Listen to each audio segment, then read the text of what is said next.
If I have learned anything during the past year, it's that any time I bring a politician to this platform, I can expect to hear from members who place themselves on the opposite side of the issue. Even so, I hate to miss an opportunity to present a thought-provoking speaker on a topic of current interest simply because it's hard to find a suitable representative of opposing views. I trust all of you to ask our speakers the hard questions, and I assure you that today's speaker will be ready for those questions and plans to allow plenty of time. And following today's presentation, Laura and Skip will try to identify folks who haven't recently asked a question and offer them the opportunity to use the microphone. Congressman Adam Smith has lived his entire life in the 9th District. Now in his 6th term, he serves on both the Armed Services Committee and the Foreign Affairs Committee.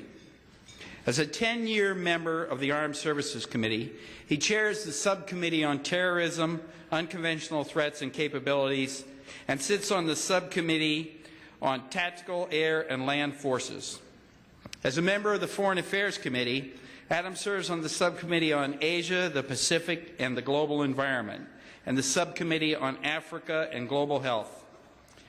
Through his committee assignments, Congressman Smith has garnered a unique insight into the ongoing conflicts in Iraq and Afghanistan, as well as the larger war on terror. In addition to representing McChord Air Force Base in Fort Lewis, he has oversight responsibilities for those who formulate our foreign policy and meets regularly with the commanders and soldiers who carry out our missions. He has visited Iraq and Afghanistan twice and plans to go there again later this year. Recently, I spent several hours in candid conversation with one of our most senior commanders just back from a year in Iraq. The subject of these congressional visits came up, and without prompting, the general told me that the most impressive visitor he had met during the past year, bar none, was Congressman Adam Smith. He told me that Adam asked the right questions, listened carefully, and drew appropriate conclusions. He said, "That guy is smart." And I have to tell you that squares completely with my own impression of Adam after watching and working with him on a variety of tough issues over the past decade. We don't always agree. But I can tell you that there are no members of Congress and few friends that I hold in higher esteem or greater respect. Ladies and gentlemen, fellow Rotarians, please welcome Congressman Adam Smith.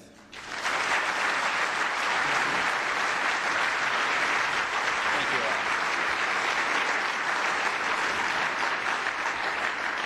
all. And that is one of those introductions where there is nowhere to go but down at this point. If I could sneak out the side door and just leave you with that, we would all be good. I want to also thank Bill, because I've worked with him for a number of years in his capacity at the Washington Council of International Trade. Trade is a very, very difficult issue in this state. There's a bunch of ways to describe it, but we're the most trade-dependent state in the Union, and we also have a very high population of union workers who are hostile to trade. So whenever a trade vote comes up, all I and my staff know is that we're going to be in trouble. The question is just which way. But Bill, throughout that whole process, has been incredibly helpful, and his experiences and his insightfulness in those issues has really helped guide me to at least have a common sense approach, however I vote and whoever's mad at me, to explaining where we're coming from. So Bill has done a fabulous job there. He will be missed at the Washington Council of International Trade, but I will continue to seek him out for that expertise and really appreciate it. And I also want to thank the Rotary Club, not just here, but the broader Rotary Club, for the work you do internationally. Every Rotary Club I go to, this is by far the largest largest I've been to. I'm used to Rotary clubs being about 3 of these tables down in the suburbs, so it's a little intimidating. But you do more work internationally than just any service club that I'm aware of. Every group that I go to has some sort of program where they're working in Haiti, they're working in Africa, they're working in Indonesia, somewhere try to help deal with the global poverty problem on a number of different levels, on health care, you name it. And I want to thank you for that. I think it's enormously important. And it also ties into what I want to talk about today, because I think that piece of it, global poverty, is a much larger piece of what we have come to call the global war on terror than we are recognizing as a nation. And I think plugging those two things together is a big part of understanding how best to go about succeeding in the global war on terror. And it's actually my hope, I know you will probably still get some of those angry letters from the other side, I hope to talk about things that there isn't so much another side to as how we can bring all of us together to understand how to deal with the threat we face in a comprehensive and intelligent fashion. I don't think it has to be, or I don't think it should be, a partisan food fight. I think there's a lot of challenges out there that we should understand and confront together. And to begin with that, we've got to understand what it is that we're talking about and what it is that we're fighting. One of my great frustrations in this job is everybody's got their own definition for a different term. So whenever anybody asks you the question, how do you feel about this, you have to understand what their definition of the term is before you answer the question. We need to understand what we're facing in the global war on terror, and in some ways it's very straightforward. We are facing a dangerous totalitarian ideology that is most personified at this point by Osama bin Laden and al-Qaeda, the group that he has formed, but certainly has other offshoots. And that ideology is a clear threat. The things that I certainly hold dear, and I think most of the world holds dear. And we need to confront that threat, without question. But it is also a threat that goes beyond one country or one person or one group and gets into those issues as to why the people who came up with that ideology have found as many recruits as they have found. And I think that gets to instability in the world. And I think to confront this threat, we have to do it comprehensively. And the good news is, in places, we are. We have to do it comprehensively, and we also have to do it locally to understand what the local challenges are. And certainly there's a lot of focus on Iraq and Afghanistan right now, but I want to share with you a couple of success stories that aren't really as much in the media, one from Indonesia and one from the Philippines. After the tsunami hit a couple years back, there was a rich opportunity in a part of the world where al-Qaeda operates and would like to operate more to sort of go in and seize upon the dissatisfaction and the hopelessness that was there. But they were unsuccessful in large part because the rest of the world, the United States taking the lead, was there to help these people. And they saw that the United States wasn't just, some evil military trying to force their ways on some local community, but was there to help and build a better life. And as a consequence, Indonesia does not have anywhere near the problems with al-Qaeda that other nations do.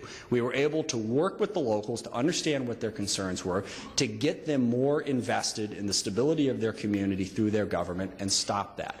Similarly, in the Philippines, and I have jurisdiction on my subcommittee over the Special Operations Forces, and most people think the Special Operations Forces is the guy, they identify bad guys and they go kill them, and they certainly do that, but they also are very good at working with a local community to stop insurgencies from taking root. And that's what they did in the Philippines. They went in there, they understood the culture, they understand what the concerns were, and they worked with those communities not just to identify the bad guys who were trying to spread al-Qaeda's message and spread seeds of discord, but to work with the communities and figure out, what aren't you happy about? What can we work with? Do you need a better water system? Do you need a better school system? And they worked with them and were able to stop in its tracks al-Qaeda's ability to spread its hateful totalitarian message. And this is happening in dozens of different countries. It's happening in Africa. It's even happening in Latin America and other places. And that is the comprehensive approach that I think we need to take if we are going to defeat this ideology. We are fighting an idea, not just an individual. Now, it is a very noxious idea that I think is easy to defeat if we are smart about it, but we have to understand how comprehensive it is on the one hand, but how local it is as well. And I'll give you sort of a bad story going in the other direction, and that is in Algeria. Algeria has been a messed up country to one degree or another for a long time because of colonialism and a bunch of other things, and they've had a large chunk of their population that is unhappy with the government. An insurgency developed, and for the longest time that's all it was. Well, just last year, I think it was just even a few months ago, that insurgency declared that they were allied with al-Qaeda and were al-Qaeda's representative not just in Algeria but in that part of Africa. where did this come from? It certainly wasn't their ideology. Well, it came from a couple of things. First of all, Algeria and those who were supporting them had a rather heavy-handed approach to dealing with this insurgency, which included us canceling an election because we were upset that the bad guys, in this case the Islamic fundamentalists, were going to win that election, pushing them further away, and because al-Qaeda is presenting itself as sort of the insurgent supporter for the whole world. You got a problem? We'll be there to support you. And the folks in Algeria thought they'll give us money, they'll give us arms, they'll help us. And that's pushing them into that ideology. We've got to be smart about that and understand these localities and not push people in that direction. And a big part of this also, and it took me a long time to understand this, is to not refer to what we're fighting as Islamic terrorists. I am perfectly comfortable taking on al-Qaeda. I think their ideology is horrible. I think any place it's been applied, it's been a disaster, and the people who have seen it understand that. I don't want to take on 1.3 billion Muslims, because it is not a smart thing to do, if for no other reason. And let us not push them together in that way. Right now, we are losing a public relations battle with Osama bin Laden, a guy who has killed more civilians than most people can even count. And we're losing the public relations battle because too often we lump them together with their religion, when what they are is a totalitarian ideology seeking power. And whatever religion or whatever they've tied to it is not really the relevant part of it. The relevant part of it is totalitarian ideology seeking power and subjugation of people. And that is what we need to focus on. Which brings us to Iraq. And obviously I don't have time to go into all the different details of that, but I want to make a couple of quick points about that and then take your questions. The biggest thing I think that is important to understand about Iraq is having over 150,000 U.S. troops in a Muslim country is a bad thing. Okay, just in and of itself, right up front, in that broader battle that we're fighting against that idea, it is spectacularly unhelpful. Because the core of al-Qaeda's message is that the West wants to destroy Islam. I mean, we can all debate back here, we're over there for oil, or we're over there to create democracy, we're over there for whatever. In Osama bin Laden's mind, and in the minds of many, many Muslims who don't even agree with Osama bin Laden, we are over there in part as part of a war on Islam. And there is really sort of no way to win that argument as long as we're still there as an occupying force. Now, that is not to say that we pull up and just run pell-mell for the exits because it's bad that we're there. We have to be smart about how we disengage. But we have to have a focus on the fact that we need to disengage. And that focus has not yet penetrated the White House.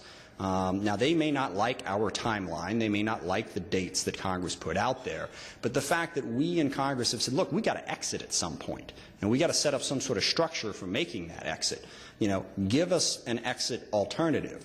Don't come back and say things like, we will win unless we leave. That is also not helpful. Sort of misses a whole lot of different points. But to begin with, it sort of plants the impression that we ain't never leaving. And that is not good for us. That does not win this battle. And the final point I'll make about Iraq is I described the larger battle in the global war on terror. And the President frequently, and others on that side of the equation, frequently sort of lump it together and say, he describes the totalitarian ideology that I just pointed out and says, you want to lose to that? You want those guys to win? Well, then you can't. If you leave Iraq, that's what happens. What's going on in Iraq is tangential to that. Yes, al-Qaeda is there. They're there because they see an opportunity, primarily an opportunity to kill Americans and rally support for their cause. But there is a larger power struggle going on in Iraq that has really not much to do with Osama bin Laden and al-Qaeda. Saddam Hussein was the power. He's tipped over. A whole lot of people want to get a piece of what's left over. And there are Sunnis fighting Sunnis and Shia fighting Shia. To call it a civil war misses the point. A civil war implies some sort of clear battlefield. There's over a dozen different groups fighting for power. And here we have 150,000 U.S. troops in the middle of that trying to sort it out. Who are we trying to prop up? Who are we trying to defeat? We have put ourselves in an impossible situation. Now, I don't think we can afford to just pull out tomorrow. I think the change that would cause would be too quick and too problematic. but we have to begin figuring out how to extricate ourselves from a situation that we are not in a position to improve and is undermining us in the broader war on terror that is so important. And I do think that there is hope. I think we are moving forward in this broader battle. As I said, we are making progress in other countries and other places, but we've really got to work much harder to understand who we're fighting. It'd be a lot easier if we were fighting Adolf Hitler in Nazi Germany. There they are, there he is, let's go. It's very simple. We win or they win. Here, it comes down to what's going on an obscure island in the Philippines or in Central Africa or in local communities that we have got to understand it comprehensively and locally if we are going to be successful in defeating this ideology, which I think is, well, this is the battle of my generation. The Cold War, World War II, certainly the Cold War against communism. Right now, defeating the ideology that al-Qaeda is trying to spread is going to have a great deal to do with how free and prosperous the world is. So I am definitely committed to the battle. I just want to fight it intelligently and succeed. A lot more can be said about this, but I want to give time for your questions, so I will do that now. I think you have a process for doing that. Okay, we have a question. Chris Clark back here. And Laura, can you make your way back to Chris? I have a loud voice. And I have a leopard skin hearing aid. All right. I just think for many of us in this room, the Cold War was the war of our generation. And Absolutely. During that period, our country, as you say, seriously took the ideological battle. I mean, we did a lot of things to make friends around the world and to impress the world with our ideology as opposed to their ideology. And I just wonder if you can expand on how we can do better at that in this battle, because that seems to me the real issue. Well, first of all, I think a focus on global poverty and foreign aid cannot be underestimated. I mean, and it doesn't matter as the government, whatever. When Bill Gates shows up in Central Africa trying to deal with, critical health problems, that helps us. And I think that is a huge piece of it. And let me just say that I think to a certain extent President Bush has embraced that piece. His commitment on AIDS, on international AIDS, his commitment on the Millennium Challenge accounts, a little slow on the tsunami commitment, perhaps, but eventually we got it there. I think by and large that is good. The one piece of it that I think that is missing, a couple pieces. One, we have to understand that when you're dealing with the Muslim world, they don't want to be like us. We're not going to beat them the same way we beat the Soviet Union, basically saying, look at our supermarket, look at your supermarket, we win. Okay? It's not going to work out that simply. We have to respect the role of religion in their society. I could go on at length here. I'll try not to. But it's been said that in the Muslim world we need more Ataturks. That is wrong. Okay? Ataturk was in Turkey, and what he tried to do is he tried to set up a purely secular state that suppressed Islam. Not gonna fly long term. What we have to do is we have to understand how you can have a democratic Islamic state. Not impossible. I think we need more scholars to promote those sorts of ideas. The ideas are out there within the Muslim tradition. They've been buried in certain parts. But we've got to focus on that, understanding them instead of thinking that we have to make them like us. The other piece of it is to stop acting simply in our self-interest, because, ironically, it is not in our self-interest to do that.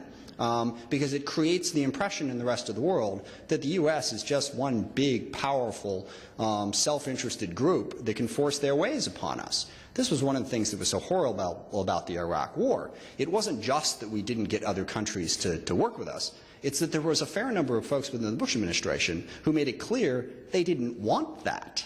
They wanted to do it on their own. And I always draw this contrast between when Saddam Hussein invaded Kuwait and how the first President Bush reacted and how the second President Bush reacted to his crisis with Iraq. The first President Bush made his first call to the Secretary General of the UN and said, we're in this together, let's figure out how to make this work. The second one said to the rest of the world, this is what we're doing. Get on board or get the hell out of the way. And I think that message scares the rest of the world. We don't want a world where the U.S. is the only superpower. Way too much pressure involved in that. We want to work cooperatively with other power centers in the world to work towards a more peaceful, stable world. China, Russia, European Union, India, a lot of emerging powers that if they have a stake in global stability and they see us as a partner, then we're working together to get to a more peaceful world. That's just a few of the things that I think we should be working on. Yes, sir. Thank you for your comments. Thanks. Many people believe that the road to Middle East peace goes through Jerusalem, in essence goes through a resolution of the Israel-Palestinian conflict. A, do you see that as a crucial underpinning for Mideast peace? And B, how can we get our government more integrally involved, as past administrations were, in making this happen? A couple quick points on that. Yes, absolutely. That is a critical piece of it, and I think it was a big mistake when the Bush administration came in 2001. And if they had one guiding philosophy, it was whatever Clinton did, we're not going to do that. And Clinton had spent all that time trying to work out a peace agreement, so we just pulled out, threw up our hands, and said, not our problem, or not so much that is. There's not much we can do about it. We have to be engaged. We have to at least have the appearance of an honest broker. There's always going to be controversy over that, but in the last 4 or 5 years, we've undercut that in the Muslim world to a degree that is problematic. So being engaged is enormously important. The second thing that I will say, if you read a column by David Brooks that came out yesterday, that I'm just stealing shamelessly from him, and you just read that and get the broader point. The Arab world has got to stop blaming everything on Israel. This is an enormous problem right now. They look at Iraq, they look at everything else, and they've got a convenient scapegoat instead of looking in the mirror and saying, we have done things that have created the problems for ourselves, and we have to step up and solve those. So I think we need to make sure we make that point. I'm not positive that you can respond to this, but if you can, would you? I'm a politician, Ralph. I can respond to anything. A lot of members here have been in Ethiopia and worked in Ethiopia. And I wonder if you could respond about what's going on in the Horn of Africa and the new role the United States has there and so forth.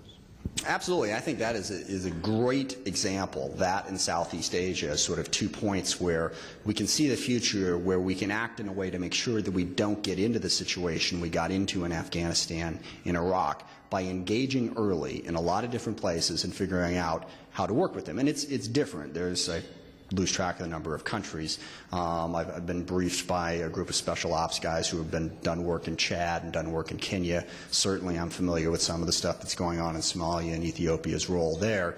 But there's a lot of different pieces here. But working with stable governments, or in some cases trying to help create stable governments in Iraq, to provide for their citizens is the most important thing we can do to undercut Al-Qaeda getting a leg up in that part of the country, part of the world, sorry.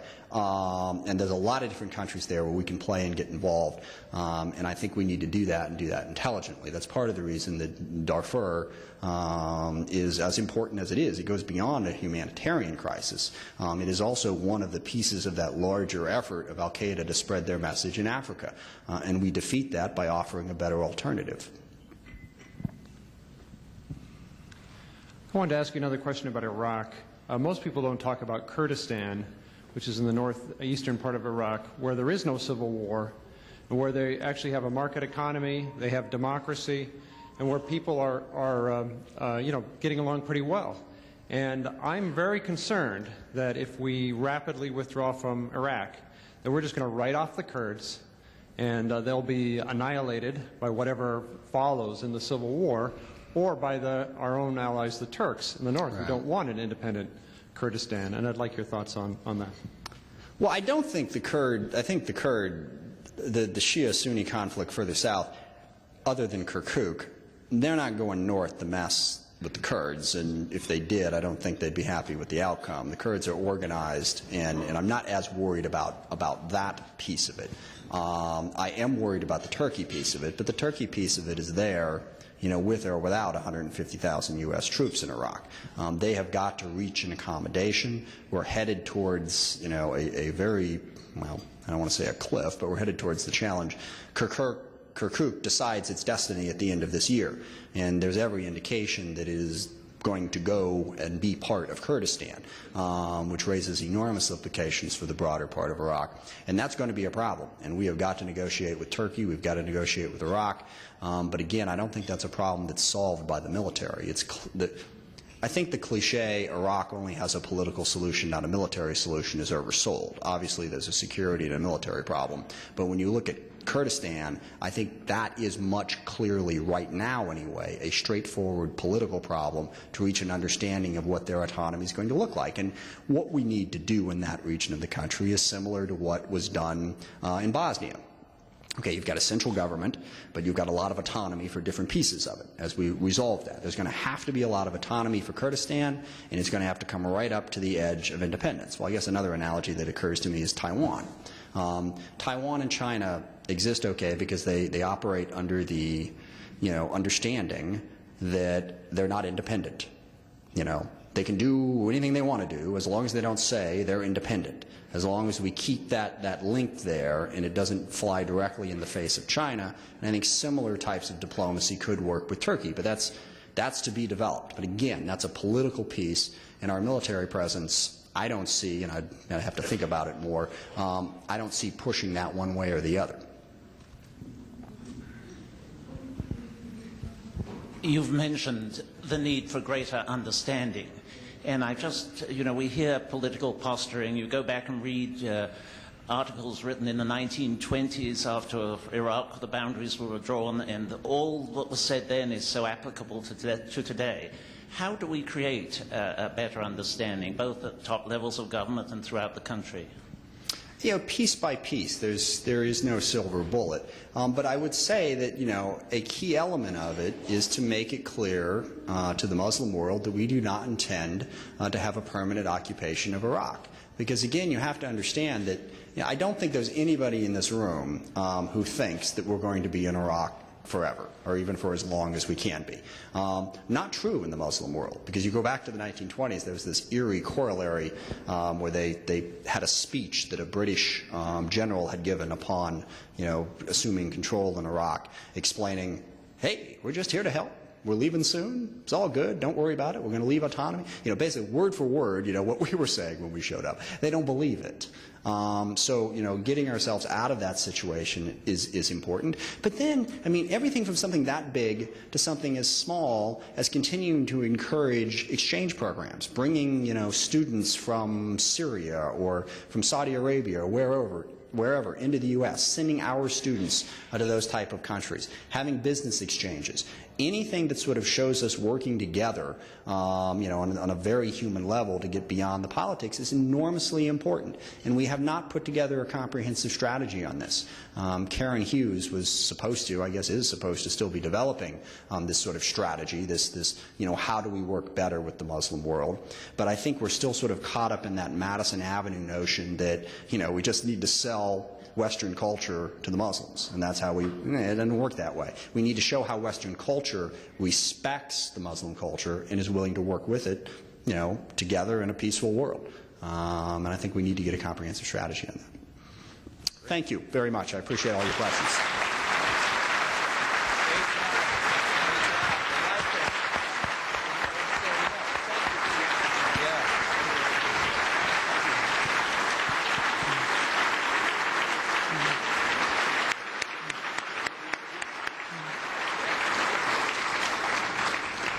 Well, if we didn't learn anything else from Adam, I think you learned that he's not just standing up here spouting some party line. He's a guy that's put a lot of thought into his position, and I've always found that to be the case. And I'm grateful to you, sir, not only for coming here today, but for being willing to serve in Congress and to serve the citizens of our state. Thank you. Which brings us to this week's Pretty Good Rule. Adam, I modified every week I give a pretty good rule. I modified this one especially for you. There is no such thing as perfect intelligence or unbiased news. Avoid consuming only news or intelligence with which you agree. Limit your daily intake of news and/or intelligence, or risk distorting your view of reality. Thank you very much. We are adjourned.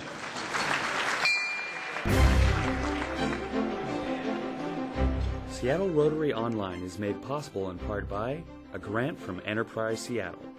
For over 35 years, Enterprise Seattle has provided client-based economic development services to businesses throughout King County and its 39 cities.